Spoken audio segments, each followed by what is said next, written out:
அந்த மஜூசியை ஒரு ஆலயம் கனவுல பார்க்கிறாரு, பக்தாதுல சொர்க்கத்தில் இருக்கிறார். உடனே இந்த ஆலயம் கேட்டான், நீ மஜூசி ஆச்சப்பா, நீ நெருப்ப வணங்குறது நானே பார்த்துருக்கிறேனே, நீ எப்படி சொர்க்கத்துக்கு வந்தேன்னு கேட்கும் போது அந்த ஆள் சொல்றான், இதுக்கு ஆலமே மிசால். நான் பேசுற சப்ஜெக்டுக்கு பேர் ஹெட்லைன் ஆலமே மிசால் தமசுலாத். அது உங்களுக்கு தெரியவே உங்களுக்கு வாழ்க்கையில புது செய்தி தான், நம்மளுக்கு ரொம்ப பழசு.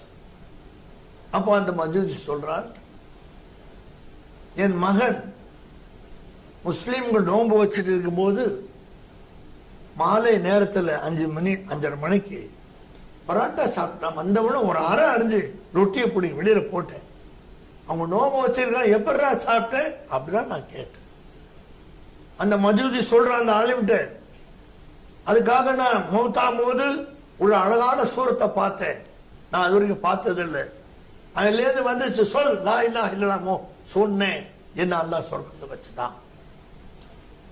நீ துப்டி போட்டு புர்கா போட்டுட்டு பேங்க்ல போய் காசு பணம் எடுத்துக்கிட்டு அவன் அங்க போய் சாகுறான், துபாயில கஷ்டப்படுறான், ரத்த வேற வெடிக்கிறான், உட்காந்து உல்லாசமா வந்து சர்பத்தை பப்ளிக்ல குடிக்கிறேன், ஒழிச்சு கூட மறைச்சு குடிக்கல, நீ பப்ளிக்ல ஜூஸ் குடிக்கிற, காசு திமிரு தானே, இந்த திமிரு தானே குடிக்குது.